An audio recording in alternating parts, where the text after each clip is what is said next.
Are you a movie buff? Do you love dissecting and analyzing your favorite films? Look no further than the Projection Booth podcast. Join host Mike White and a bevy of guest experts as they explore the history, themes, and legacy of cult classics, obscure gems, and mainstream hits. Join us every week for a unique and engaging look at your favorite movies. So sit back, grab some popcorn, and tune in to the Projection Booth podcast, available on all major podcast platforms.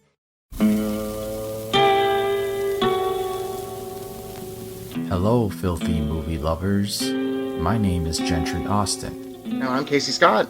And we're the hosts of the Sin Syndicate, film podcast for something weirdos, anti-criterion bros, and Joseph Sarno aficionados.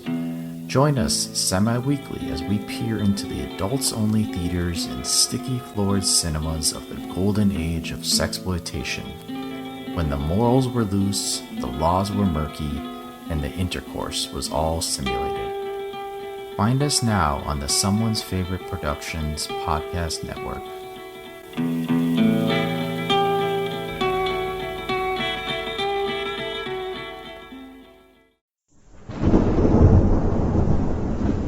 Hello, creeps. It's me, John Kassir, the voice of the Crypt Keeper, and you're listening to Chronicles from the Crypt.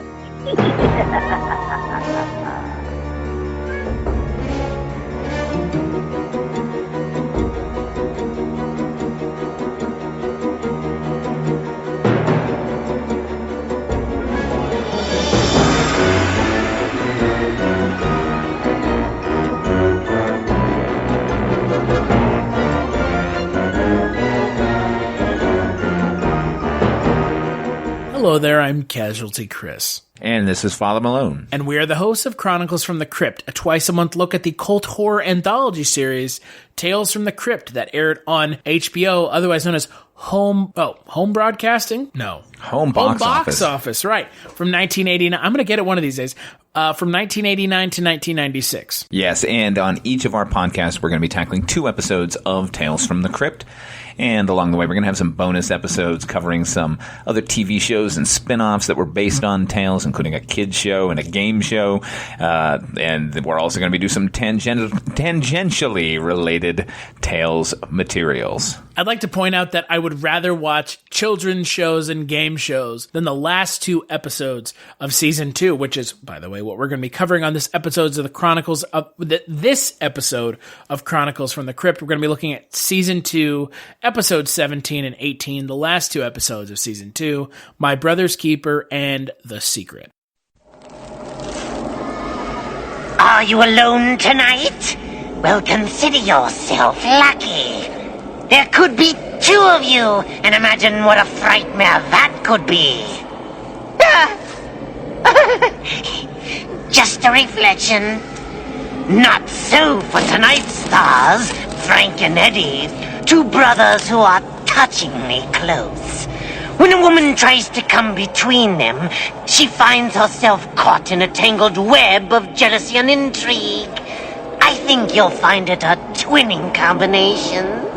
So without further ado, I bring you My Brother's Keeper. So, My Brother's Keeper aired July 10th, 1990, directed by Peter S. Seaman, written by Jeffrey Price and Peter S. Seaman, stars Timothy Stack, Jonathan Stark, and the always fantastic Jessica Harper, and the episode centers around Timothy Stack and Jonathan Stark as Siamese twins who one half of the Siamese twins doesn't want to go through with an experimental procedure to separate them while the other one does. I'm just gonna jump right ahead of you, Mike, and say this episode is absolute unequivocal garbage. Okay, so bury the lead right off the bat. Here we go. Burying the lead. All right. And in a riposte, I will say I actually really like this episode. What? No. How? Wait, what? No, you watched really. The same thing? We did. I enjoyed it. So I liked it. Oh, what can I tell you? So I'm curious because I mean, ultimately, me just going, it's fucking trash, it's garbage. Who would want to listen to me just rail against it for 5 minutes? What did you like about it? I think this is obviously one of the more comedic episodes. Also, this was not a Tales from the Crypt adaptation. I believe it was a shock suspense stories from Jack Kamen, the always fantastic Jack Kamen.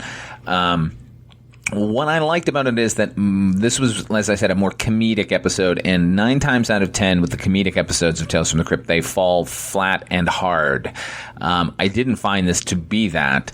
I actually thought it was kind of funny. Let me just point out, Jeff Price and Peter Seaman, the writers, and Peter Seaman was the director on this one. They wrote Who Framed Roger Rabbit. We mentioned them one time before because they did the Sam Kinison episode, which name escapes me now. For crying out loud. For crying out loud, yeah, they wrote and directed that. Except in that case, Jeffrey Price directed it. Here, Peter Seaman directed this one. I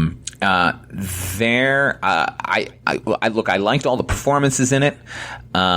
I liked the plot. I actually, even though the twist was kind of, the twist was, you could see it coming. I still enjoyed it. Coming because, come on, it was. I mean, I've seen Mack trucks that are more coming from a mile away. Okay, but here's the thing: the twist. Once they get to the hospital room at the end, like, okay, now we know what the twist is, obviously. But up until then, I had no recollection of seeing this episode initially. So I kind of went with it, and I don't know, man, I really enjoyed it. There are lots of little touches throughout the episode that I really, really appreciated. The fact that these Siamese twins, conjoined twins, like there's a door in their home that are like batwing doors, like you would have in a restaurant. They just swing open and close, like that. I thought was a really nice touch. Little background things, even like, okay, look, there's one scene where it's totally ridiculous, where the brothers are having sex with this like dominatrix girl while Jessica Harper's just laying beside them. But when the dominatrix leaves, you can hear a motorcycle drive away in the background. I thought that was just a weird, nice little touch in that. And, once it was revealed that Jessica Harper was sort of in on the plot from the one brother who wants to be separated, like, that actually took me by surprise. That was a twist I was not expecting. So, anyway, these are all reasons I like the episode. Now you can rail on it and give the people what they want. Fresh meat. Well, here's the thing about this episode. I don't think Timothy Stack and Jonathan Stark are bad. I think the idea of this episode as a whole is really flawed. I like the idea that there's like Siamese twins and one is pressuring the other one into getting separated. But ultimately, at the end of the day, it's an episode that it's like too comedic for its own good. It's too jokey, and like the ending, I know that Tales from the Crypt rarely have positive endings, and this is like one of the few handful episodes where you look back and you're like, okay, it had a positive ending. I mean, not everything can be Three's a Crowd, where a character strangles his wife who's pregnant, kills his best friend, and drags his wife's dead body down to their, oh, by the way, she's pregnant party. Not everything can be like that. But this but episode... Yeah, right. It should. Why not? But this episode is just so dorky. Like, I wanted to like this episode, but at the end of the day, it's an episode that it's too comedic for its own good. And I don't think it works. And like Jessica Harper feels kind of wasted because, like you said, there's a massive twist at the end of the episode where it turns out that Jessica Harper has essentially been hired by one of the brothers to convince the other brother to get the surgery so they can get married. And it's like, oh, but she actually fell in love with him. It's like, fuck you. Like, this shit's telegraphed even without the twist from a mile away. And I don't know. This episode, you can see everything that happens coming from a mile away. And in an episode that's essentially necessary to have a twist, it just falls flat. Okay, here's the thing. You're wrong. And this is a good episode. Oh, I'm wrong. I don't know, man. Even with the telegraphed twists and such, and yeah, look, I think there were parts of the episode where I kind of like rolled my eyes as well. I'm not saying this is the greatest episode of this season or of the series or anything like that. I'm just saying, like, this might be, again, I've said this before, it might be in comparison to episodes we've been seeing. But I thought this was, it was well directed. I thought the performances were all really good. Yes, they needed more of Jessica Harper, but then everything needs more of Jessica Harper. Let's face it. Go watch Phantom of the Paradise, everybody, right now. Anyway. Yeah, that's the movie that brought Father Malone and I together in a holy podcast-ceremony. That is true. The power of the Phantom. But I don't know, man. I don't know. I thought this was, as far as the lighter episodes go, it was better than like Corman's Calamity. It was better than like any of the sort of comedic episodes that we've gotten this season. And it was kind of a love triangle without dipping its toe into the morass of horrible trilogies we've been seeing this season. I don't know.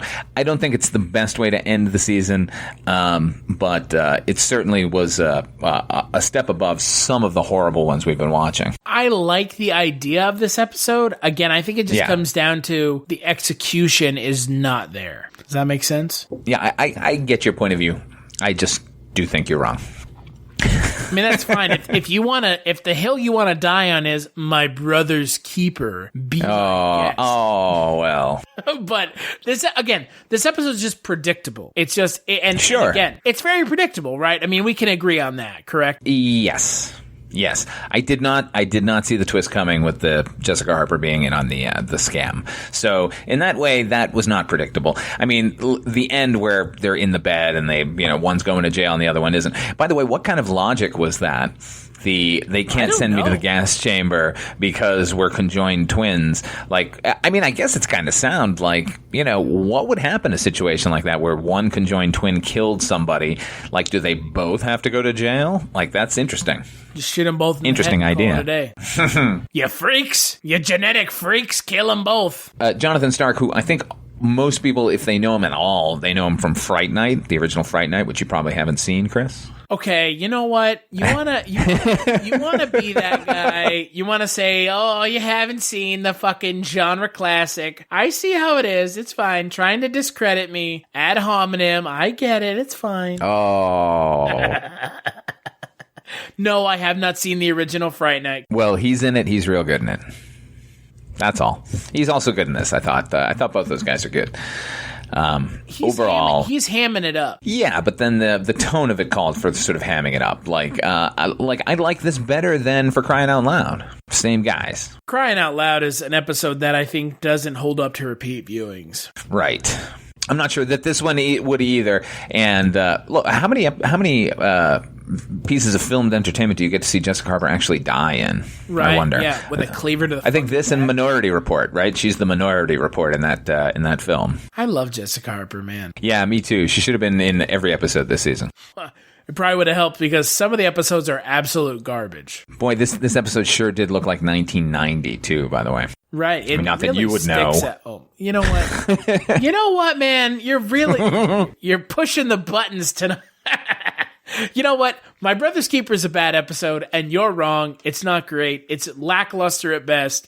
And if we're talking about ways to end the season on a high note, boy, it is not anywhere near where I wanted this season to end. So, in other words, I'm going to say this is a watch. Watch this episode. It's really good. And don't listen to anything my co-host has to say. He's way out in left field here. And I'm going to say it's a mild watch. So don't listen to anything I say. So don't watch it then. So you're welcome, you dingus. How dare you? Well, let's move on to an episode that no one should be watching, The Secret. The boy of the twist. What? So where's the twist? And I had such great expectations. Now here is a story you can sink your teeth into. A toothsome tale of Tommy Rot, guaranteed to scare the dickens out of you. Lean in, Fright fans. I'm going to let you in on The Secret. The Secret was aired July 17th, 1990. It is the final episode of Season 2, directed by J. Michael Riva, written by Doug Ronning. It stars Larry Drake for a second time in the history of Tales from the Crypt, Grace Zabriskie, and Mike Simran. And the episode focuses on Mike Simran as an orphan named Theodore who is adopted by the Colberts, who are hiding a secret as to why they adopted him. In regards to Season 2 and the way season 2 ended. Yeah, sure, this episode really fits the bill for a lackluster season with a really dumb-ass episode. Yeah, this, we're in agreement here. This is a dreadful episode. This episode is so stupid, I honestly can't believe that this is how the season ended. It is absolutely one of the dumbest episodes I've ever seen. The secret is, spoilers, he's a werewolf. Because why? Why not, right? Yeah, exactly. Yeah. Because sure, why not? Because we needed a twist at the end. He's a werewolf. Yeah. So I mean, well, look, the story is this kid is in an orphanage and no one will adopt him. He's too old, and then a couple appear out of nowhere at night. They show up at night, and they end up adopting him, and they're fabulously wealthy, and they keep him in a home. Is this like mansion that's all bars on the window, so the kid can't get out? And Larry Drake is sort of the manservant, a familiar, if you will, all the time. What's that? That's what they say. There's bars on all the windows in every house. That's what Larry Drake says. Yeah. And they're fattening the kid up, and it turns out they're vampires, which that didn't even make sense to me. Like, why are they fattening him up? Like, he's going to have more blood? Is that the idea?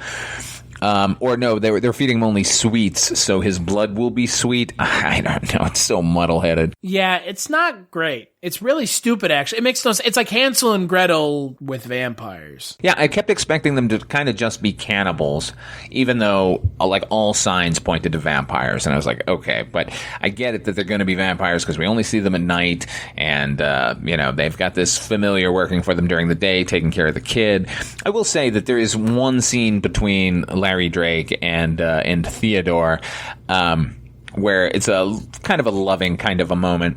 And I thought that was really good. I don't want to bash the episode like out of hand. Like that scene I thought was affecting. And I will say that I was like groaning the entire way through. And then when they revealed who the potential parents were, and it was Grace Zabriskie, I went, oh, well, this is going to get good because she's always fantastic. And she didn't disappoint.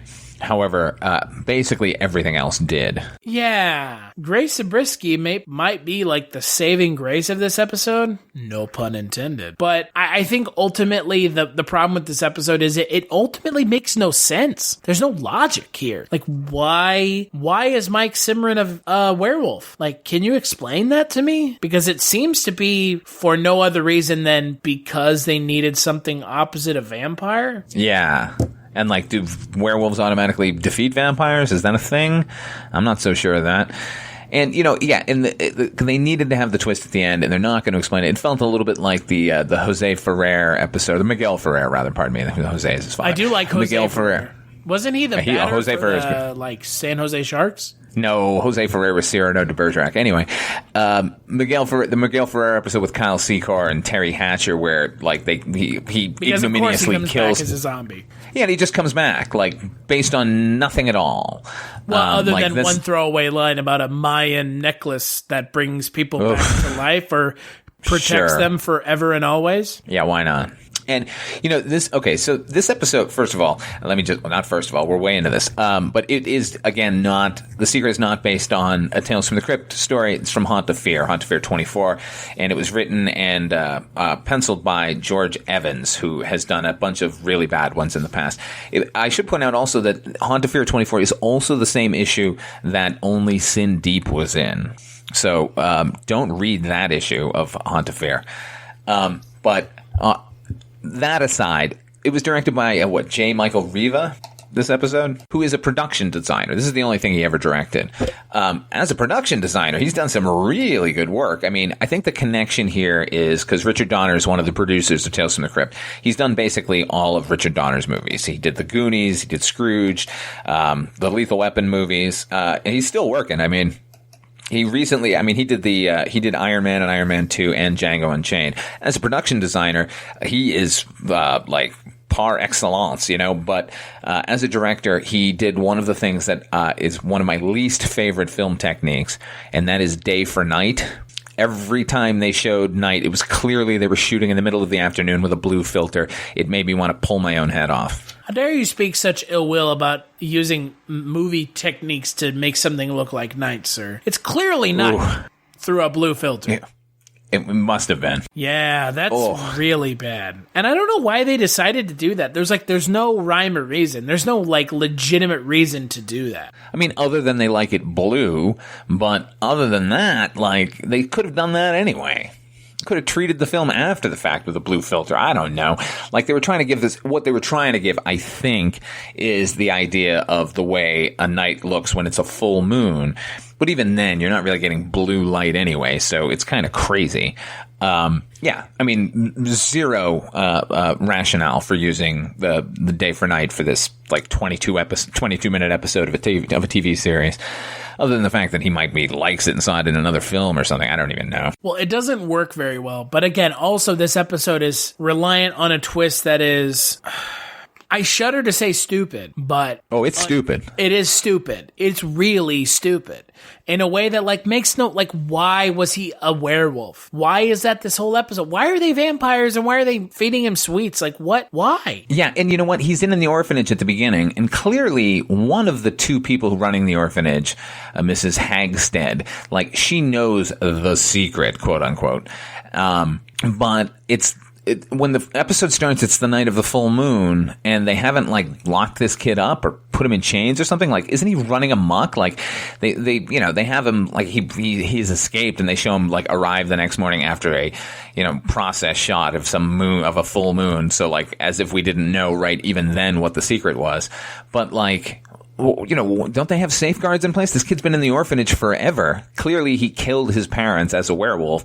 Like, I don't know. It's so dumb, man. They didn't think anything through. It's shocking that this is the writer's only credit. Well, and like you said, like, there's a lot of stuff that goes on in this episode, like, that's almost unexplained. Like, okay, so I guess he killed his parents? Sure, why not? Yeah. But, like, and at the end, he's like, I'm a werewolf. I have a secret, too. It's like, when did you find this out? Why are you okay with this? And how did he know? Control it all of a sudden? Super weird. Super weird. And let me just say, like, at the end of the episode, the kid is, like, escaping, and the vampires leap off of this, parapet or whatever, and clearly are flying, even though they don't show us them flying. They show them sort of, like, leap into the air, and then we have a point of view shot that it's flying through the air, and then they land. So clearly they can fly. So he turns into the werewolf, attacks and kills Grace Zabriskie, then goes running after the other vampire, who does not fly away. Like, even then, I'm just like, what?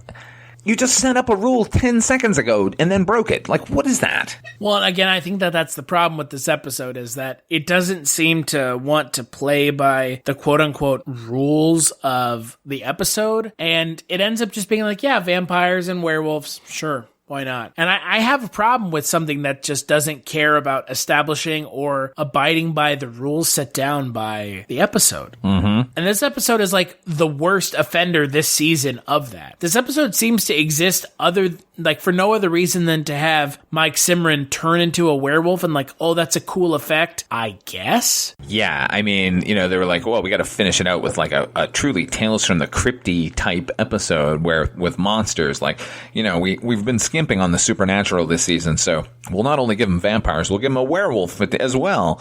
None of which look good. I mean, I guess the vampire, you can't really go wrong with a vampire as long as you got the teeth, but the werewolf was not spectacular looking, and I don't know, it was just dumb. Just dumb. Yeah, as for a way to end season 2, this was about as bad of a way to end season 2 as humanly possible. Garbage. Absolute trash. Yeah, this is a skip, total skip. Don't watch it. It's bad. Larry Drake, kind of the only redeeming part, but he deserves better. Yeah, I mean, does he show up again? Hopefully in season 3 with something better. I mean, I don't think. I don't know. I mean, I think that this and All Through the House were his only two. What a drag. Crypt credits. That's a shame. I will say, once again, Grace Zabriskie is good in the episode, too. So those two are good in it.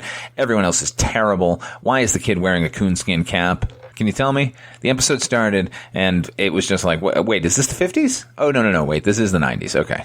And the thing is like Larry Drake deserved better. Ultimately, like that's the biggest takeaway in my mind is like Larry Drake deserved better because Larry Drake is great. Long live Dr. Giggles. Yeah, exactly. And instead, we get this like shitty episode that Durant did not deserve. No. One bit at all. Period. Skip. I will also say skip this one. Skip it hard. Yeah. All right, so that's it for season 2, folks. I mean, we're here. It's over. Season 2 is done. I'm curious, Father Malone, looking back at season 2, what would you pick as your favorite and least favorite episodes? Three's a Crowd, 100% the best episode of this season. I agree 100%. You and I are on the same page completely. As far as the worst, there's so many to choose. No, not worst. Your personal least favorite. Personal least favorite. Fuck. So many. Right? Boy, I didn't think there would be so many bad episodes right off the bat. I think might it be The Secret? It might be The Secret. No. This was an episode that I was... That's the one that's in the front of your mind the most. Yeah, because it's right here in front of me. Well, I've already forgotten the name of the episode. I was not on the podcast with you recording it. It was the Carol Kane episode. Oh, Judy, you're not yourself today. Judy, you're not yourself today. That was dreadful. Like as much as anything worked in The Secret, like it had a couple of good things that I can sort of point to and go, well, that's at least positive. There was nothing good in that. And I like Carol Kane a lot. But even her presence in it, like, could not elevate it beyond anything. Like, that was, I'm not sure what the messages were in it. I'm not sure what the plot was. I don't have any concept of the level of comedy that they were going for. I don't know. That to me is my least favorite episode of the season. But Frances Bay. Oh, just bad. Everybody in that episode deserved better. Yeah. For me, my least favorite episode this season is Fitting Punishment. That episode is so fucking mean-spirited, and the payoff it's not good. The payoff is so bad. The payoff is so disappointing that I honestly can't believe. Right? Watch these Nikes walking down the stairs. It's like, oh, fuck you. Fuck you. Fuck this episode. Look at this practical effect we did. These feet look like they're moving on their own. Yeah. You know what? And Jack Shoulder, I love you to death. I love, Nightmare on Elm Street 2, the gayest nightmare of all. Yeah. I've never seen The Hidden, but I've heard good things. Oh, real good. Yeah, it's a really good movie. Man, that episode is really bad, and it's not good, and it's so dour, and it's not fitting punishment for the character of Ezra because he's a dickhead and he deserves to have his brains bashed in by a fucking crowbar, and he doesn't. Yeah. So that episode, it's one of those episodes where every time I watch it, I'm like, oh, Christ, I have to watch this shit again. It's really, it makes me upset. Like, I don't want to watch that episode because it's so mean-spirited. Yeah, you would think after wandering through the dark forest of the love triangles that there would be nothing worse than those, but somehow they pulled it out this season with the episodes we're describing. And I would like to point out that the only episode you haven't been on since you and I restarted Chronicles, those 2 episodes are the 2 that we didn't like the most. So, Judy, You're Not Yourself Today and Fitting Punishment, that's the only episode you haven't been on this entire season. Oops. Well, let me put it this way. You clearly didn't miss anything. No. It would have just been I would have just piled on more. And we piled on a lot. Jess and I piled on so much because those episodes are really bad. So, what are your kind of, before we wrap up season 2 and give a hint as to what we're doing in between season 2 and 3, kind of what are your kind of takeaways from season 2 of the show? I remembered it being a lot better than it was. Right? Me too, man. What the fuck? I mean, look, you know what? I will say again, Three's a Crowd. Just its presence in the season elevates the season in my mind. That one's great. And there are some really good ones. Television Terror was really good. Even the ventriloquist dummy, had its moments. But overall, it felt like they lost their footing somehow. it felt like they sort of were heady on the success of the first season, and then were just like handing out assignments like candy, to like friends and hangers on, and they just figured like, well, we've got the formula, let's just run with it. And I know season 3 is better. Yeah, I honestly thought season 2 was going to be better. Like, I remembered it more fondly than I guess it was in reality. And the thing is, like, looking back at the list of episodes, like, half of them are skips. Yeah, like at least. Like Dead Right, The Switch, Cutting Cards, Till Death, Three's a Crowd, The Thing from the Grave, The Sacrificed, For Crying Out Loud, Four-Sided Triangle, The Ventriloquist Dummy, Judy You're Not Yourself Today, Fitting Punishment, Corman's Calamity, Lower Birth, Mute Witness to Murder, Television Terror, My Brother's Keeper, and The Secret. I honestly, honest to God, can only think of like less than half of those I would rewatch. Yeah, I certainly know now that which specific ones I will be watching, and it's a far fewer number than I'm going to avoid. Right? And man, I yearn for the days of The Man Who Was Deaf. Yeah, well, you lead with your strongest. It's sort of hard to ever recapture that. Right. I think, look, again, I think Three's a Crowd's right up there with it. I mean, it's a different kind of story, and I don't know.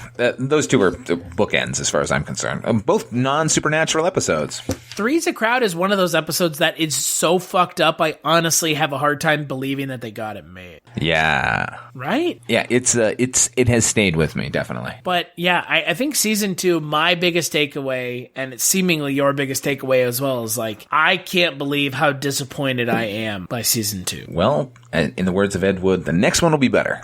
God, I hope so, because I think the rose-tinted glasses are coming off for season 3, folks. They have to. Yeah, I'm going to be a little harsher next season, unless they redeem themselves. Please do. So, next episode, we're not going to be talking about a season of Tales from the Crypt. We're going to be talking about The Vault of Horror. Bonus episode, y'all. Bono episodo, folks. Yeah, we're going to be talking about The Vault of Horror, which is effectively the spiritual sequel to the original Amicus Tales from the Crypt. Yes, indeed. And I'm, look, it's another one I watch more often than I should. Maybe, I don't know. I probably watch it once a year. I'll always watch the original Tales from the Crypt movie, and then follow it up like either the next day or a few days later with Vault of Horror. I think it's. I don't know that it's as hit or miss as the Tales from the Crypt movie. Maybe it's a little lesser just by comparison, but it's pretty good. You'll see. But it's got Tom Baker. I love Tom Baker. I love Tom Baker too. Doctor Who, everybody. He had that rockin' killer scarf, man. He does indeed, he doesn't in this episode, or rather in this movie. But he's really good in it, and some of the stories are really good. In fact, there is a vampire story that is short and sweet and kind of lovely. So that's something to look forward to. An actual good vampire story from a Tales from the Crypt story, as opposed to a shoehorned-in vampire story that has werewolves in it. Yeah, no werewolves in this movie. Well, then I have no interest in watching it. Okay. And it has Denholm Elliott. It has Denholm Elliott. Yes, it does. And if you don't like Denholm Elliott, then, well, don't know what to tell you, to be perfectly honest. If you don't like Marcus Brody from Indiana Jones, have you seen those movies? Yeah. Although, hold on, let's talk about that for just 2 seconds. Marcus Brody in Raiders of the Lost Ark is fucking awesome. Oh, here Marcus we go. Brody He's going to Marcus Brody in Last Crusade. He is a goddamn buffoon. What happened? And let's be honest here. Neither one of those movies are the best Indiana Jones movie. The best Indiana Jones movie is Temple of Doom. No. Yes. Yes, 1,000 times. You're wrong. No, absolutely not. Temple of Doom is the best sequel to Raiders of the Lost Ark. No question. All the rest of the movies are lackluster at best.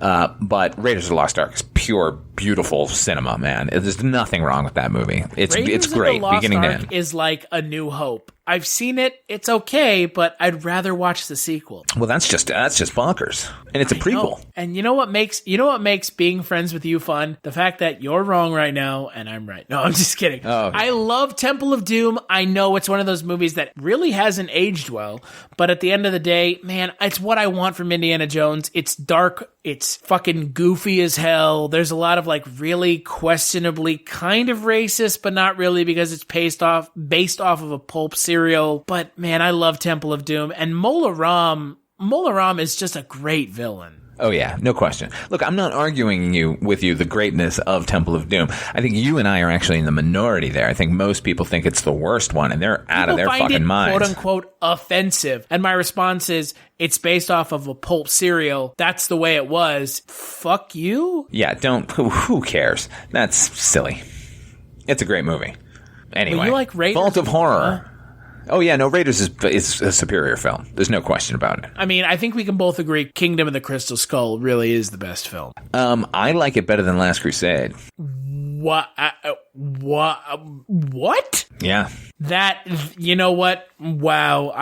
We need a podcast in and of itself to someday we'll sit down and record that podcast together. And, sure. And holy shit, I want to know how you can defend that, because that to me is just, that might be the most insane thing I've heard today. Well, I'm happy to supply you with that. How can you wow. Oh, shit. Well, when you're not giving incendiary opinions on things on our Tales from the Crypt podcast about Indiana Jones, where can people find you, Father Malone? You can always find me on my YouTube channel, Ot5 Films. Check out my show You've Never Seen. I got a new episode up there right now about John Carpenter's 1981 classic, Escape from New York.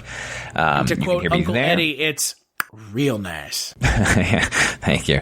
And other than that, you can catch me on another podcast, this one about the Twilight Zone revival from the 1980s. That podcast is called Dreams for Sale, the Twilight Zone 1985. And when I'm not here or on the Twilight Zone 1985 podcast, I'm on a little podcast called The Kolchak Tapes with our good friend Mike White. You can find that over at kolchaktapes.com. You can find the movie podcast I do with my buddy Eric over at culturecast.com. If you want to find us on Twitter, we are at ChroniclesFTC. We are at chroniclesfromthecrypt.com or chroniclesftc.com. If you want to do that abbreviation thing, if you're into the whole brevity thing, man, check that one out. And we'll be back next episode. No Tales from the Crypt, the Vault of Horror next time. Big thanks as always to John Kassir for the intro for the podcast, and we'll see you on the next one, boys and ghouls.